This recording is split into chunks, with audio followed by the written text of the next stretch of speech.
Halo sahabat Gigit, hari ini kita akan lanjutkan membahas tentang sumber daya alam. Kalau kemarin kita sudah membahas tentang mengapa Indonesia kaya akan sumber daya alam, dan ini kita akan membahas tentang pengertian dari sumber daya alam, ya kan? Nah, ini saya tulis beberapa pengertian dari sumber daya alam. Sumber daya alam dikelola menjadi tiga, yaitu berdasarkan sifatnya, berdasarkan jenis, dan menurut undang-undang. Kalau berdasarkan sifatnya, sumber daya alam ini dibagi menjadi tiga. Ada renewable atau dapat diperbarui, non-renewable tidak dapat diperbarui, dan sustainable atau tidak akan habis. Sumber daya alam yang dapat diperbarui misalnya sumber daya alam tumbuhan, hewan, kan bisa kita perbarui ya. Karena apa? Misalnya tumbuhan. Kalau kalian ingin ada tumbuhan yang sama di masa depan, kan kalian tinggal apa? Menanam lagi tumbuhannya. Kalian tinggal melestarikan tanamannya seperti itu. Sama juga dengan hewan. Supaya hewan tidak punah, nah kita wajib menjaga kelestarian itu. Misalnya kita bisa membudidayakan hewan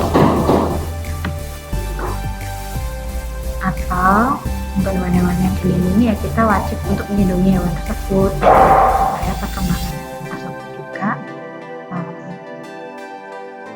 sampai anak cucu kita juga bisa melihat hewan tersebut.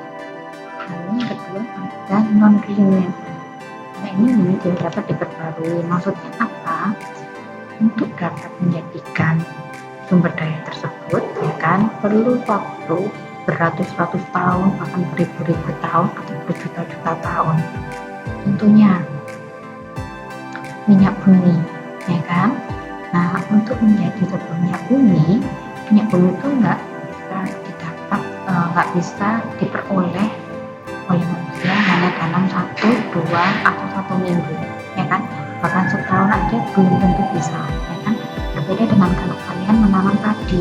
Nah, padi 1 tahun sudah panen ya kan. Tapi kalau misalnya sumber daya alam misalnya minyak bumi itu perlu waktu ribuan tahun untuk dia bisa berubah menjadi minyak bumi. Minyak bumi itu dari apa sih? Dari sisa-sisa jasad atau plankton.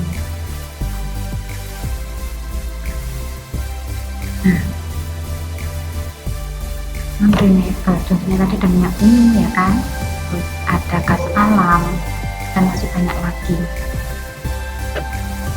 Nanti yang ketiga ada sumber daya alam yang tidak akan habis, apa yang disebut dengan sustainable resources.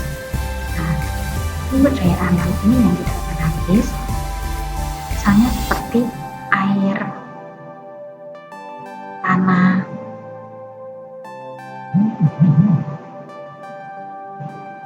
dan lain-lain ya kan. Contohnya apa? Cirinya kalau sumber daya alam yang tidak akan habis ini kalau dia terlalu banyak itu akan menjadi bencana bagi manusia. Tapi kalau dia terlalu dikit dia juga akan menjadi bencana bagi manusia. Jadi kesediaannya itu harus pas, harus tepat seperti itu. Jadi nggak boleh berlebih dan nggak boleh kurang. Contohnya tadi misalnya air kalau terlalu banyak itu bisa menyebabkan banjir ya kan. Tapi kalau terlalu dikit menjadi kekeringan. Nah dua kejadian tersebut atau dua fenomena tersebut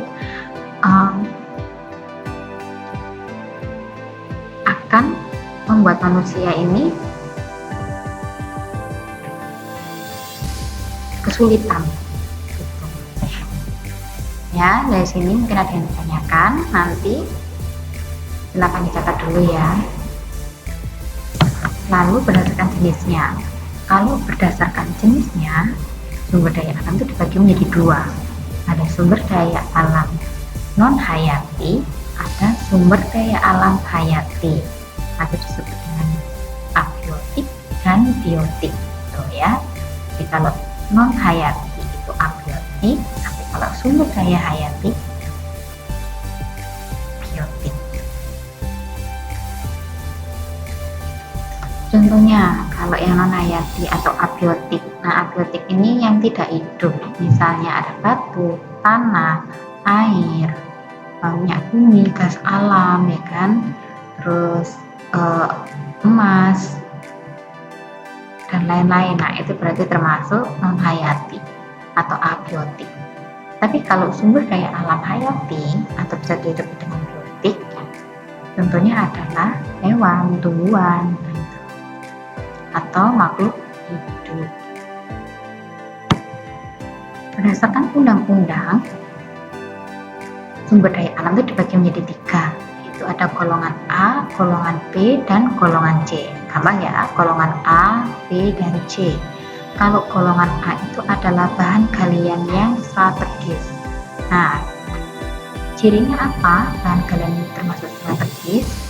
Yang pertama adalah bahan galian ini sangat penting bagi pertahanan atau keamanan suatu negara, atau bahan galian ini bisa menjamin perekonomian suatu negara.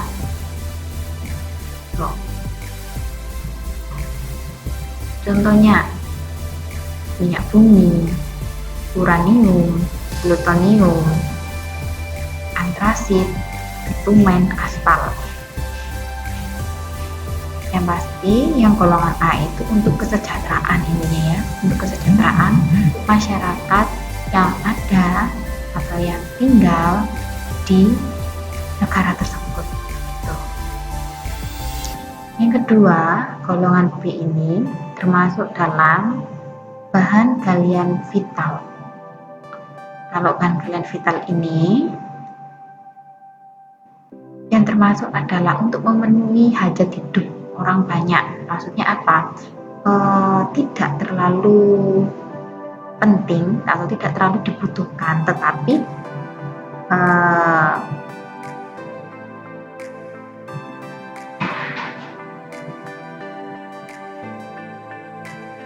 kadang kita juga perlu tapi nggak seberapa butuh kayak gitu.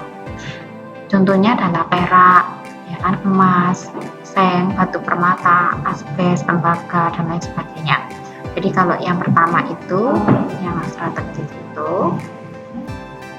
wajib atau itu sangat dibutuhkan oleh negara tersebut.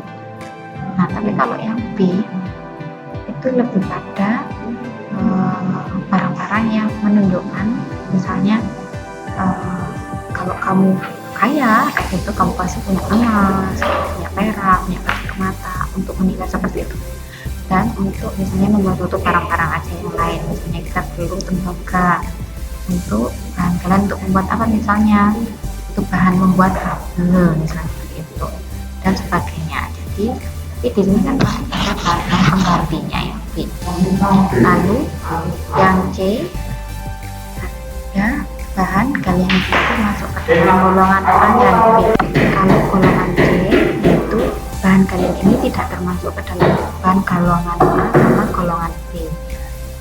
Nah, misalnya adalah batu-batuan, pasir, lalu batu kapur. Nah, ini biasanya bahan-bahan yang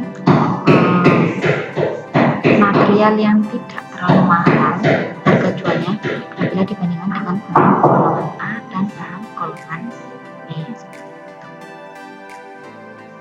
Oke, di sini sudah dipahami ya 3 golongan sumber daya alam berdasarkan undang-undang. Selanjutnya ini ke depan kita akan membahas tentang beberapa sumber daya alam, ya kan, dan bagaimana proses terbentuknya. Mungkin ada teori-teori tentang pembentukannya, apa manfaatnya, dan kita juga akan menjadi bahan pengganti untuk bahan tambang tersebut. Nah, di pertemuan selanjutnya kita akan berkelompok kembali, tapi kelompoknya sama seperti kelompok sosiologi aja gitu ya. Jadi kita samakan biar kalian nggak bingung kelompokku siapa, ya kan, mau bagi tugasnya gimana ya. Jadi tetap aja sama gitu. Jadi jangan lupa untuk yang kemarin, silakan diisi dulu nama kelompoknya, minimal 2 orang, maksimal 3 orang. Di situ Bu Rana sudah menyiapkan kurang lebih 15 kelompok. Jadi kalian boleh pilih. Oke. Terima kasih. Selamat pagi. Jangan lupa dibaca tetap dikirim ke 10 G.